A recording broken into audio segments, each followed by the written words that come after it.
synopsis of Lecture 9. 7 miracles or signs of John Gospel. Healing in ancient times, characteristic of older forms of consciousness. Magical power of blood ties in ancient times. Quote, I and Father Abraham are one, unquote. Evolution from consanguineous to exogamous marriage. Marriage in Cana of Galilee. Joint power of Christ and his mother needed for first sign, turning water into wine. Intensification of Christ's force in progression of signs to culmination in healing of man blind from birth, 6th sign. Christ force working on eternal individuality through karma. Lecture 9. At the close of yesterday's exposition, we indicated the intention to consider next the cardinal issue within the Christ impulse, the death and its significance. But before turning to a description of the death of Christ, and thus to the climax of this study cycle, we must discuss today the true meaning and significance of much that we find in the John Gospel itself, and its relation to what the other Gospels offer. In the last few days we have been endeavoring to comprehend the Christ impulse and to establish it as an actual event in human evolution by means of quite a different source, by clairvoyant reading of the Akasha Chronicle.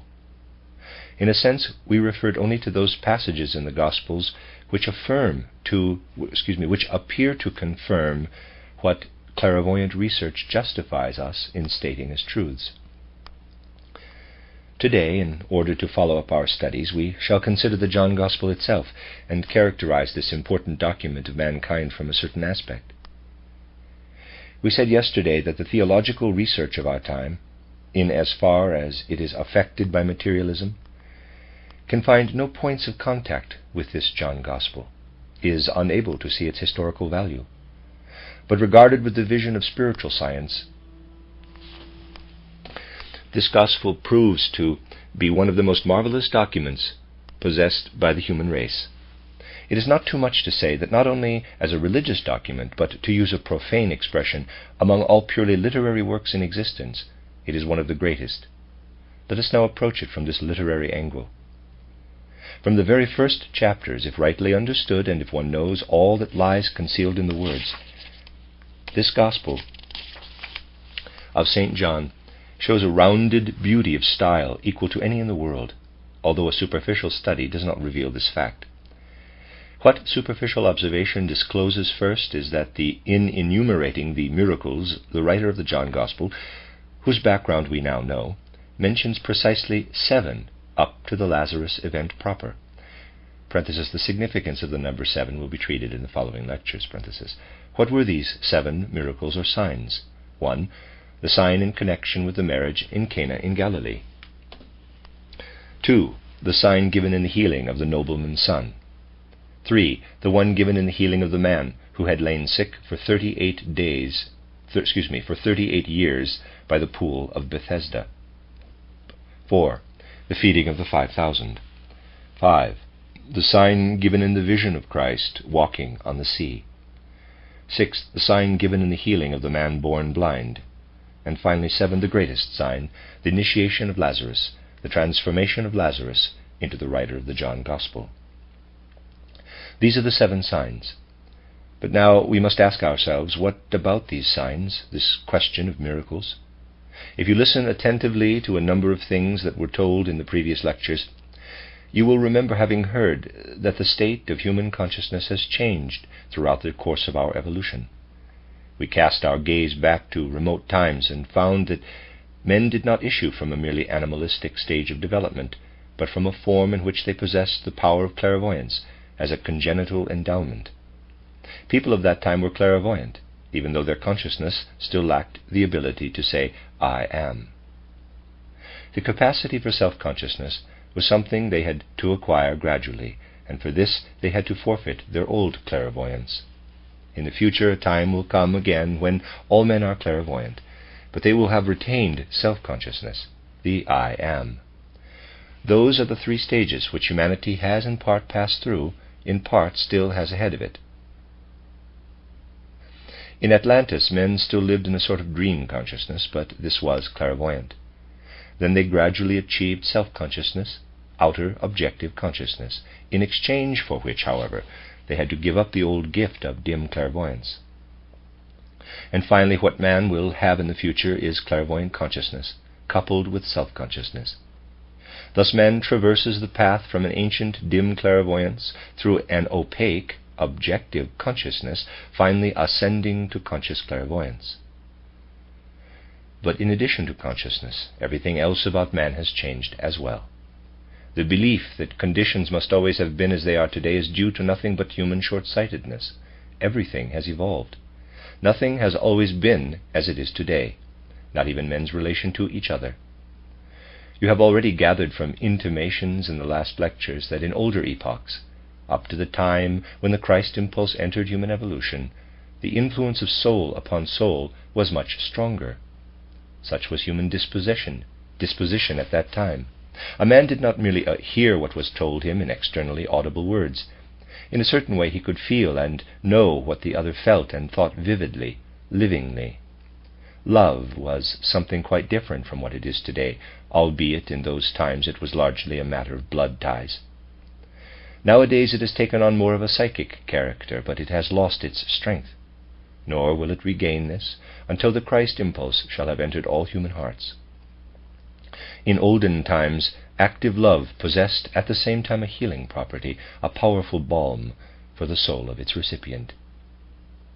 Coincident with the development of the intellect and of cleverness, qualities that came into being only gradually, these ancient direct influences of soul upon soul dwindled away. The ability to act upon the other's soul, to cause one's own soul force to stream into it, was a gift possessed by ancient peoples. You must therefore imagine the force that one soul could receive from another as much greater, the influence one soul could exert upon another as much stronger than is the case today.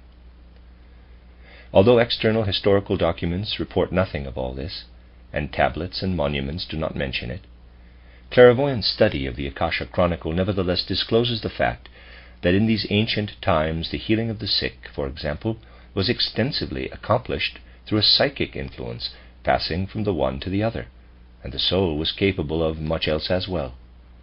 Though today it sounds like a fairy tale, it is a fact that in those times a man's will, if he so desired and had especially trained himself for the purpose, had the power to act soothingly upon the growth of a plant, to accelerate or retard it.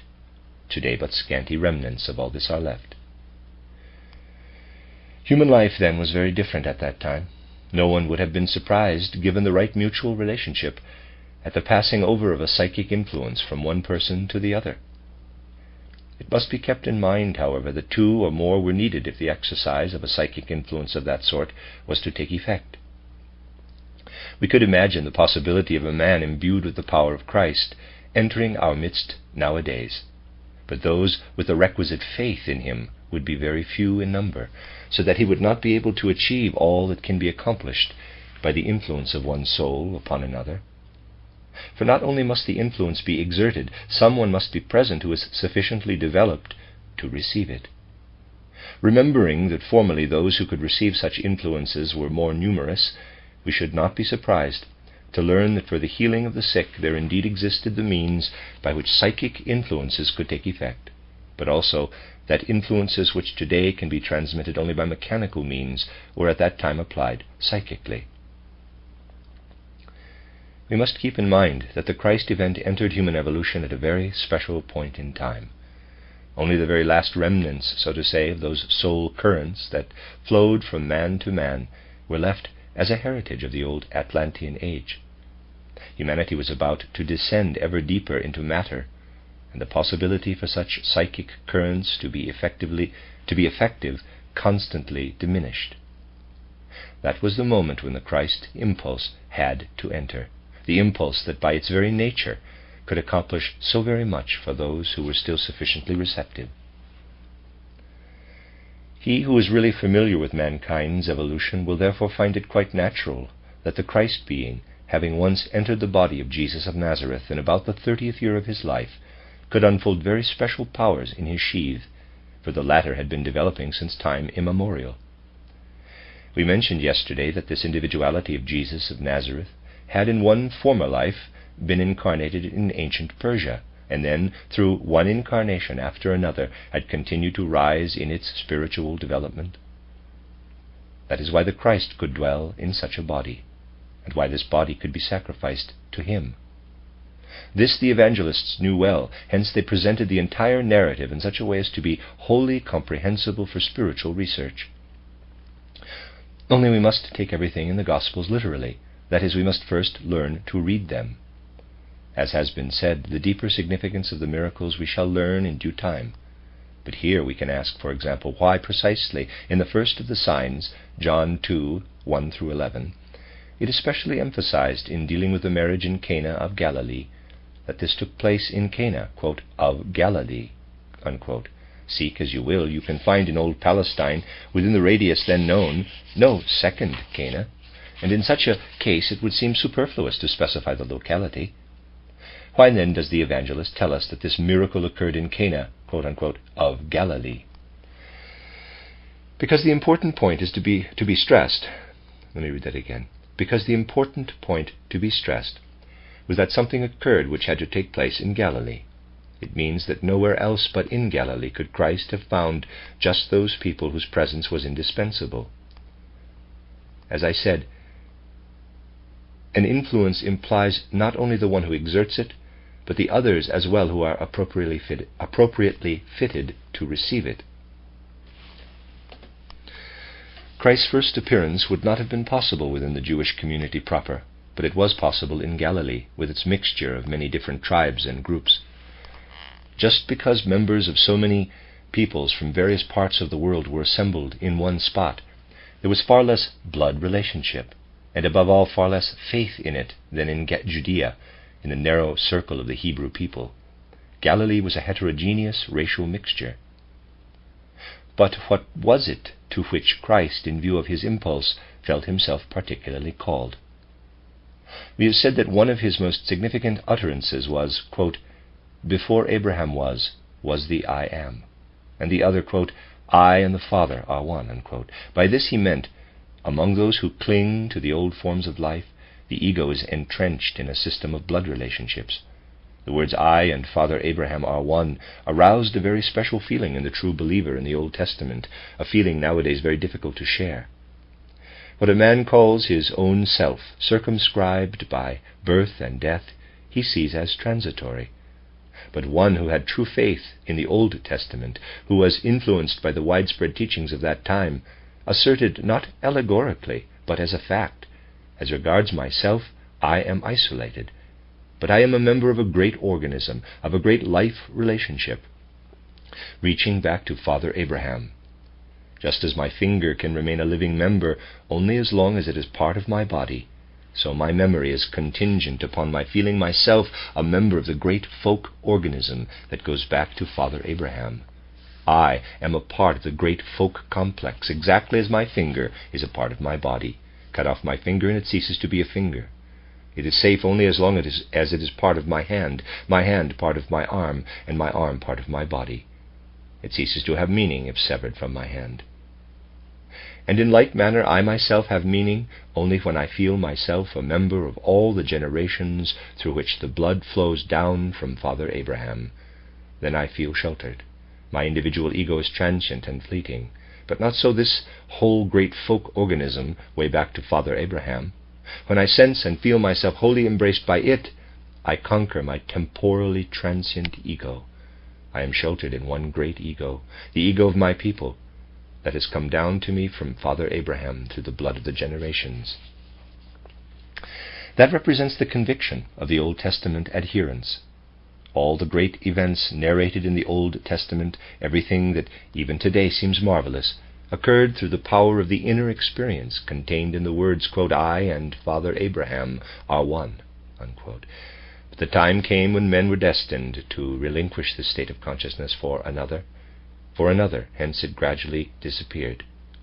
That is why Christ could not address those who, on the one hand, had lost the magic power of being effective by means of blood ties, and on the other still believed only in the common bond with Father Abraham.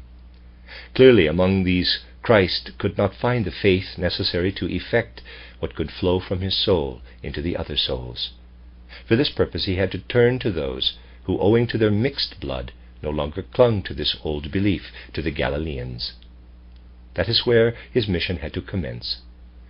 Even though the old state of consciousness was generally on the wane, still he found in Galilee a medley of peoples that stood at the beginning of the era in which blood became mixed. From all quarters, tribes assembled here that had previously been governed solely by the forces of the old blood ties. They were on the point of finding the transition. They vividly retained the feeling that their fathers were still endowed with the consciousness of former times, that they possessed the magic powers which act from soul to soul. Among these people Christ could be effective with his new mission, which consisted in endowing man with an ego consciousness no longer bound to blood relationship, an ego consciousness which could say, "Within myself I find a connection with the spiritual Father, who, instead of letting his blood flow down through the generations, radiates his spiritual force into each individual soul. The ego which is within me, and which is in direct communion with the spiritual Father, was before Abraham was. It is for me then to infuse into this ego a force that will be strengthened through my being aware of my connection with the spiritual Father force of the world. I and the Father are one. No longer I and Father Abraham, that is, a physical ancestor." Such were the people to whom Christ turned, people who had just arrived at the point of understanding this, people who, having broken away from the blood ties by intermarriage, needed to find the strong force, not in consanguinity, but in the individual soul, the force that can lead man gradually to express the spiritual in the physical. Do not ask, why do we not see things happening today as they happened then? Aside from the fact that he who has the will to see them can see them, we must remember that mankind has emerged from that state of consciousness and has descended into the world of matter, that the period in question represented the boundary line, and that Christ used the last representatives of the previous epoch of evolving humanity, in whom to demonstrate the power of spirit over matter. The signs that were done while the old state of consciousness was still present but disappearing were intended as an example and a symbol of faith. Now let us turn to this marriage in Cana of Galilee itself. If I were to develop in detail all the implications indicated in the John Gospel, in the entire Gospel content, 14 lectures would certainly not suffice. Several years would be needed. But such a literal development of the subject would only serve to confirm what I can suggest in brief elucidations. The first thing we are told in connection with this first sign is, quote, "There was a marriage in Cana of Galilee," unquote. Here we must stop to realize that the John Gospel contains not one word that has not a definite meaning. Well then, why, quote, "a marriage," unquote? Because the marriage, for one thing, brings about what the Christ mission effects in such an eminent way. It brings human beings together. And then a marriage, quote, "in Galilee," unquote. It was in Galilee that the ancient blood ties were severed, that mutually alien bloods came to mingle. Now Christ's task was intimately connected with this mixing of blood. So we are here dealing with a union having the object of creating progeny among people who are no longer related by blood. What I am now about to say will seem very strange to you. What would people have felt in such a case in very old times, when there still prevailed the close or endogamous marriage, as one is inclined to call it in the spiritual scientific sense? For the transformation of this close marriage into a distant or exogamous marriage is very much a part of human evolution, and what I have already said explains what an endogamous marriage implies. Among all people of ancient times it was contrary to law to marry outside of the tribe, away from consanguinity. People related by blood, members of the same tribe, intermarried, and this custom of marrying within the tribe, within blood relationship, resulted in the marvel of engendering intense magical force. This can be verified at any time by means of spiritual scientific research. The descendants of a blood-related tribe possessed, as a consequence of such intermarriage of relatives, magical powers that worked from one soul to another. Let us imagine that in ancient times we had been asked to attend a wedding, and that the customary drink, in this case wine, had given out. What would have happened? Provided the right relations had existed among the blood-related members of this wedding party, it would have been possible, through the magical power of love arising out of consanguinity, for the wine, or whatever was offered later in place of wine, to be sensed by the others as wine, as a result of the psychic influence of these persons. Wine is what they would have been drinking if the right magical relationship had existed between the one person and the others. Do not say, "This wine would still have been only water." A sensible person would reply to that. For the human being, things are of the nature in which they communicate themselves to his organism. They are what they become for him, not what they look like. I believe that even today many a wine lover would like water if by means of some influence or other it appeared to be changed into wine, that is, if it tasted like wine and produced the same effect in his organism. Nothing else is necessary than that a man should take water for wine. What, then, was required in olden times to render possible such a sign as that of the water in the vessels becoming wine when it was drunk? The magical power deriving from blood relationship. That is what was required. And furthermore, those assembled at the marriage in Cana of Galilee possessed the psychic capacity for sensing that sort of thing. Only a transition had to be brought about. The story continues in the John Gospel, quote, "And the mother of Jesus was there, and both Jesus was called and his disciples to the marriage," unquote. And since they lacked wine, the mother of Jesus drew attention to this and said to him, quote, "They have no wine," unquote. I said that a transition had to be effected if such an event was to take place. The psychic force had to be assisted by something. By what, then? Here we come to the utterance which, as is usually translated, is really a blasphemy. For I believe it will strike any sensitive person as offensive when to the statement, quote, "They have no wine," unquote, Jesus replies, quote, "Woman, what have I to do with you? My hour has not yet come," unquote. Footnote. The four Greek words translated this way have in fact no clear meaning in the Greek. It cannot even be said with certainty whether or not Christ asked a question or made a statement, because the marks of interrogation did not exist at the time the Gospel was written. Since none of the words is a verb has to be supplied, and if one supplies passes, as Steiner does here, the Greek words can certainly bear the meaning he gives it, the first word ti becoming a relative pronoun rather than an interrogative. What? End footnote. It is quite impossible to accept that in a document of this sort, let me read that again. It is quite impossible to accept, let me read that a third time. It is quite impossible to accept that in a document of this sort. Imagine the ideal of love as the Gospels describe the relations between Jesus of Nazareth and his mother, and then try to imagine him using the expression, quote, "Woman, what have I to do with you?" unquote. It is not necessary to say more. The rest must be felt.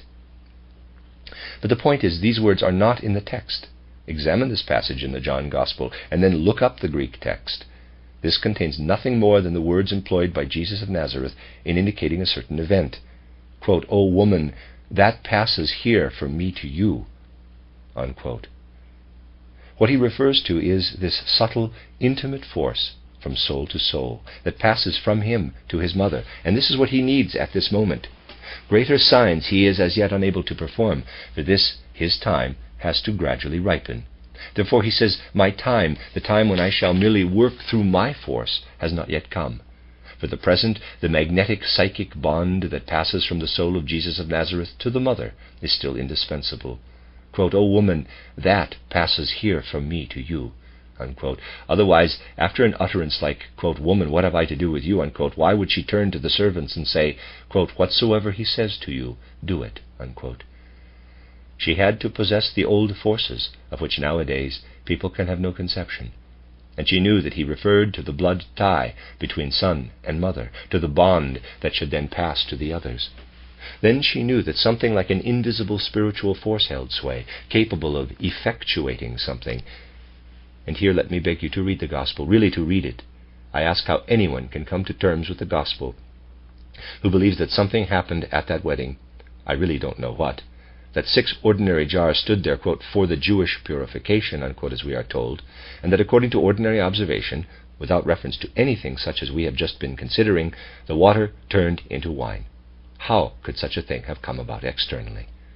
What is the meaning of this? And what is the faith in this miracle held by him who speaks before you? In fact, the only faith anybody can have in a miracle. That here one substance transformed itself into another for the benefit of those present. No ordinary interpretation will get us far. We must assume that the jars which stood there contained no water, but nothing is said about their being emptied. But it says they were filled, so if they have been emptied and then refilled, assuming the water had really been changed to wine, as by a sleight of hand trick, one would really have to believe that the water which had previously been in the jars had been turned into wine. You see, this does not help. Nothing squares. We must understand that the jars must obviously have been empty, because of special significance attached to the filling of them. Quote, "Whatsoever he says to you, do it," unquote, the mother had told the servants. What sort of water did Christ need? He needed water fresh from the sources of nature. That is why it was necessary to specify that the water had just been drawn. The only water suitable for Christ's purpose was such as had not yet lost the inner forces that are inherent in any element so long as it is united with nature.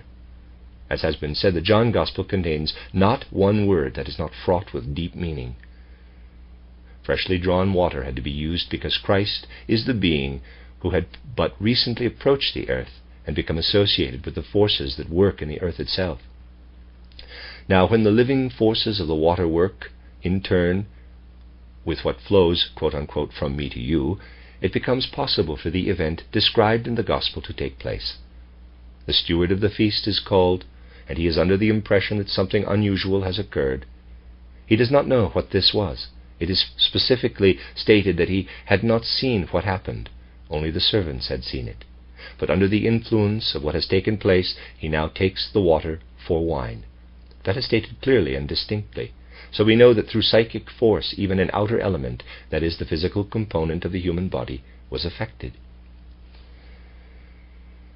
And what had to be present in the mother of Jesus of Nazareth herself, in order that at this moment her faith might be strong enough to produce such an effect? She needed just what she did indeed possess, namely the realization that he who was called her Son had become the Spirit of the earth. Then her strong force combined with his, with that which acted from him upon her, developed so mighty an influence as to produce the effect described. Thus we have shown through the whole constellation of conditions surrounding this first sign how the unison of souls which results from blood ties produces an effect even in the physical world. It was the first sign, and the Christ force is shown at its minimum. It still needed the intensification resulting from contact with the mother's psychic forces, and she needed the additional support of forces still united with nature in water, which remained present in the freshly drawn water. The active force of the Christ being is here shown at its minimum, but special emphasis is made of the fact that the Christ force passes over to and affects the other soul, and the latter being particularly suited for it evokes reaction from it. The essential point is that the Christ force has the power to render the other soul capable of exerting influences. It engenders in the wedding guests as well the ability to taste the water as wine. But every real force increases through its own exercise, and the second time it is called upon it is already stronger. Just as any ordinary force increases with exercise, so is especially a spiritual force strengthened when it has once been successfully applied. The second of the signs, as you know from the John Gospel, is the healing of the nobleman's son. By what means was he healed? Here again the right answer will be found only by reading the Gospel in the right way and by concentrating on the crucial words of the chapter in question. In the 50th verse of the 4th chapter, after the nobleman had told Jesus of Nazareth his story of distress, we read, quote, "And Jesus saith unto him, Go thy way, thy son liveth. And the man believed the word that Jesus had spoken unto him, and he went his way." Unquote. Again we have two souls in accord, the soul of the Christ and that of the boy's father. And when Christ said, "Go thy way, thy son liveth," what effect did this have? It enkindled in the other soul the force to believe all that Christ's words implied.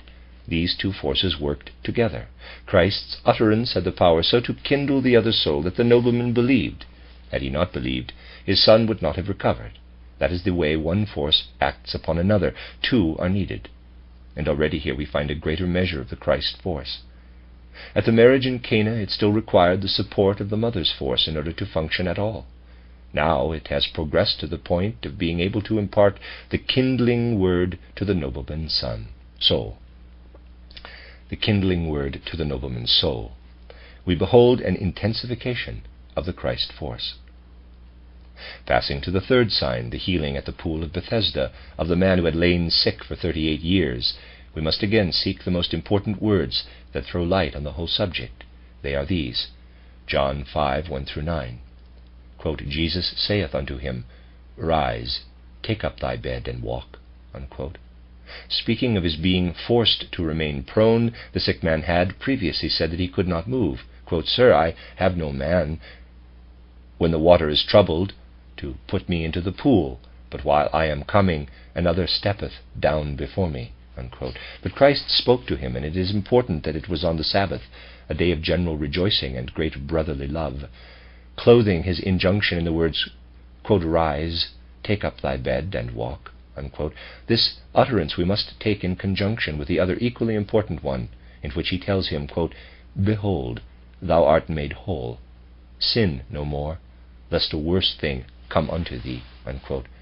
What does that mean?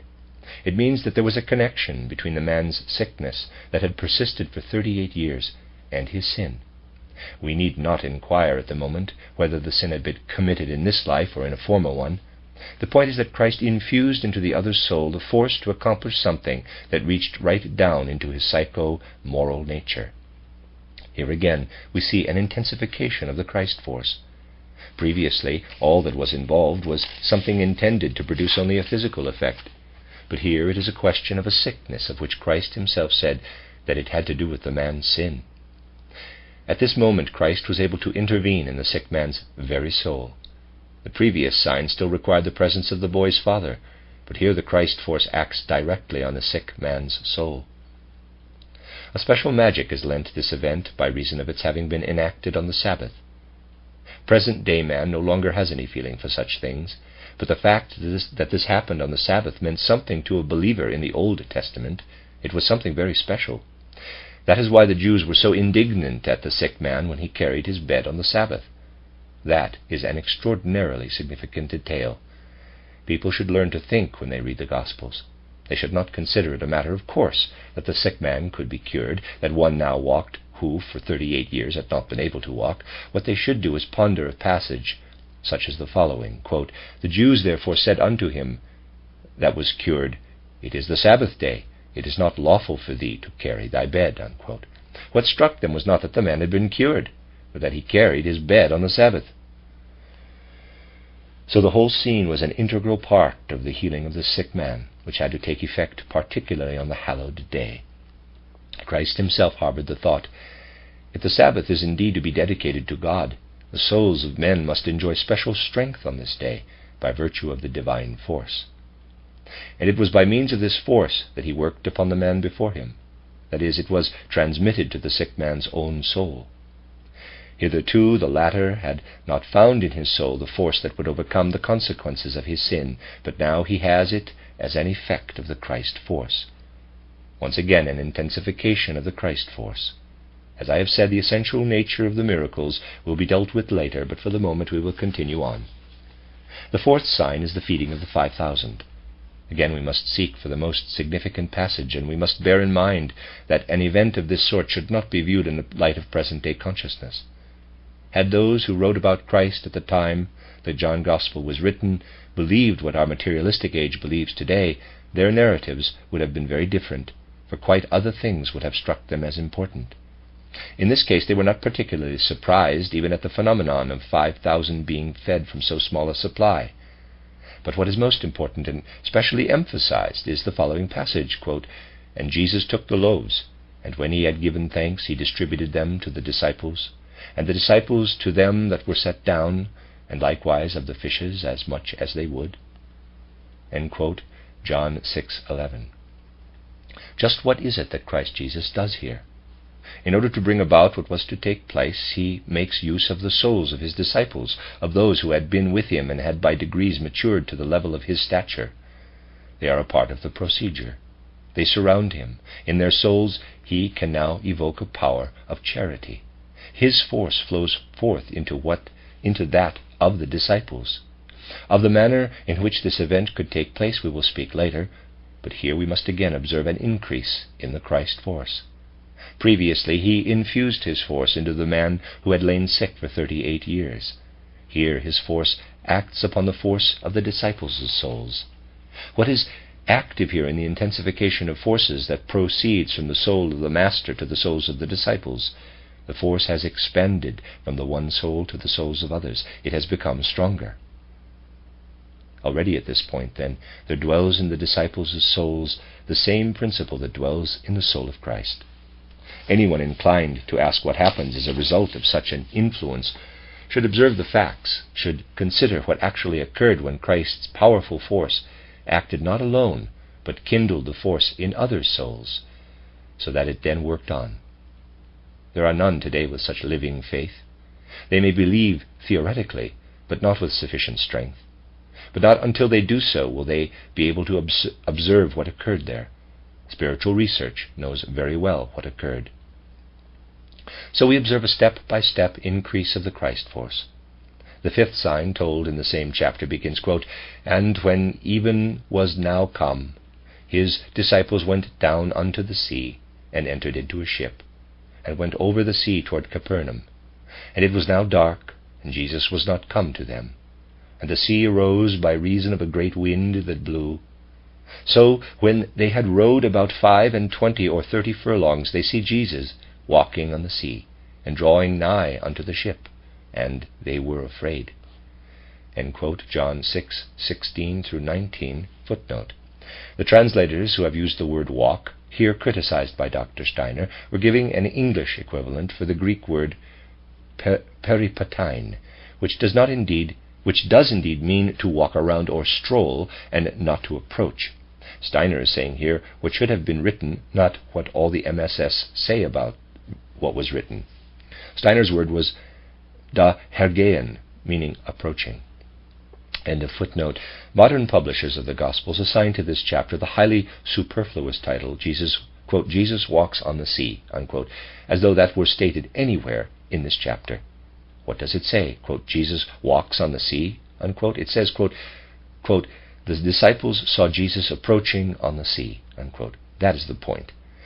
The Gospels must be taken literally.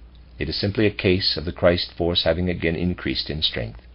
So powerful had it become as a natural result of its exercise in the previous deeds, that not only could it now act from one soul upon another, not only could the soul of Christ communicate itself in its force to other souls, but the Christ could live in his own form before the soul of another who was ripe for it. The event, then, occurred as follows.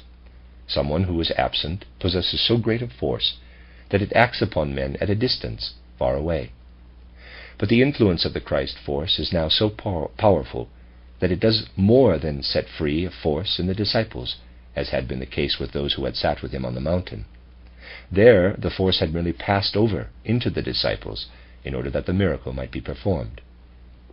Now, although their physical sight could not reach the Christ, they had the power to see him, to behold his very form. Christ could become visible at a distance to those with whose souls his own had united. His own form is now sufficiently advanced to be seen spiritually. At the moment when the possibility of physical vision disappears, there arises in the disciples all the more intensely the ability to see spiritually, and they see the Christ. But the nature of this seeing at a distance is such that the image of the object in question appears in the immediate vicinity. Again, an increase of the Christ power. The next sign is the healing of the man born blind. This narrative, as it appears in the John Gospel, is again particularly distorted. Doubtless you have often read the story, quote, "And as Jesus passed by, he saw a man which was blind from his birth. And his disciples asked him, saying, Master, who did this sin, this man or his parents, that he was born blind?" Jesus answered, "Neither hath this man sinned nor his parents, but that the works of God should be made manifest in him." Unquote. John 9:1-3. We need only ask if it is a Christian attitude to interpret the matter as follows. Here is a man born blind. His blindness is not a result of his parents' sin, nor of his own, but he was rendered blind by God in order that Christ might come and perform a miracle for the glory of God. In other words, in order that a miraculous act might be ascribed to God, God had first to make the man blind. The original passage was simply not read correctly. It does not say at all that, quote, "the works of God should be made manifest in him," unquote. If we would understand this sign, we must examine the old usage of the word God. You can do this most readily by turning to another chapter in which Christ is positively accused of asserting of himself that he and God were one. How does he reply? Quote, "Is it not written in your law, I said, ye are gods?" Unquote. John 10:34. What Christ meant by this answer was that in the innermost soul of man there is the potential nucleus of a God, something divine. How often have we not pointed out that the fourth principle of the human being is the potential human capacity for the divine? Quote, "Ye are gods," unquote. That is, something divine dwells in you. It is not the human being, but something different, not the person of a man as he lives on earth between birth and death. And it is different also from what man inherits from his parents. Whence derives this element of divinity, this human individuality? It passes through repeated earth lives, from incarnation to incarnation. This individuality comes over from an earlier earth life, from a previous incarnation. Hence we read, "Not the man's parents have sinned, nor has his own personality," the personality one ordinarily addresses as I, "but in a previous incarnation he created the cause of his blindness in this life. He became blind because out of a former life the works of the God within him revealed themselves in his blindness." Christ Jesus here points clearly and distinctly to karma, the law of cause and effect. What principle in man had to be worked upon if this kind of sickness was to be healed? Not upon what lives as a transitory ego between birth and death. The forces must penetrate deeper, must enter the ego that continues from one life to another. Again, the Christ force has increased. Hitherto we have seen it influencing only what is directly before it. Now it acts upon the principle that survives human life between birth and death, that continues from life to life. Christ feels himself the representative of the I Am. As he pours his force into the I Am, as thus the exalted divinity of Christ communicates himself to the divinity in man, the human being receives the force, enabling him to heal himself from within. Now Christ has penetrated to the innermost being of the soul. His force has acted upon the eternal individuality of the sick man, and strengthened it by causing his own force to appear in the individuality, thereby influencing even the consequences of former incarnations. What intensification still remains for the Christ force to achieve? None but the ability to approach another and awaken in him the capacity for enkindling the Christ impulse in himself, so that his whole being is saturated with it, and he becomes another, a Christ-permeated man. And that is what occurred in the raising of Lazarus, where we find still another increase in the Christ force. It has progressed step by step throughout. Where else in the world could you find a lyrical document of such glorious composition? No other authors have mastered composition on such a plane. Who would not bow down in reverence when reading the marvelous building up step by step in the narrative of these events? Even contemplating the John Gospel only as an artistic composition, we cannot but feel deep reverence. It all grows step by step and rises steadily. One point remains to be elucidated. We have pointed out a number of isolated features tending to show the intensification in the sequence of signs, of miracles. But the narrative embraces a great deal in between, and we must examine the organization of the whole. Tomorrow it will be our task to show that in addition to the admirable intensification in the miracles, there is definite purpose in the way all the connecting links are embodied. We realize that these could not possibly have been filled in better than was done by the writer of the John Gospel. Today we have considered its artistic composition, and found it unthinkable that a work of art could be more perfectly or beautifully composed than is the John Gospel up to the description of the raising of Lazarus. But only one who can read aright and knows what is essential senses its great and mighty meaning. It is the mission of anthroposophy in our time to bring this meaning before our souls. But this John Gospel contains more. Our expositions of it will be followed by others imbued with a wisdom loftier than ours. But this wisdom will in turn serve to find fresh truths, just as during the past 7 years our wisdom has served to find what cannot be found without anthroposophy.